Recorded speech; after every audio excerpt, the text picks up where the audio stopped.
పూజించడం పూజారి వంతు వరమివ్వడం అన్నది దేవత ఇష్టం.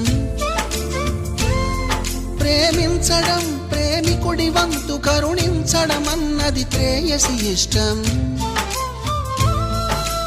ఎందువల్ల నిన్ను ప్రేమించిందో చిన్ని మనసుకే తెలియదుగా, నిన్ను మరవడం జరగదుగా. ఎందువల్ల నువ్వు కాదన్నావో ఎదురు ప్రశ్నలే వేయనుగా, ఎదురు చూపులే ఆపనుగా. ఏనాటికో ఒకనాటికి నీ ప్రేమ సాధిస్తా. నిన్ను చూడాలని ఉన్నా, నిన్ను చూడాలని ఉన్నా, నీ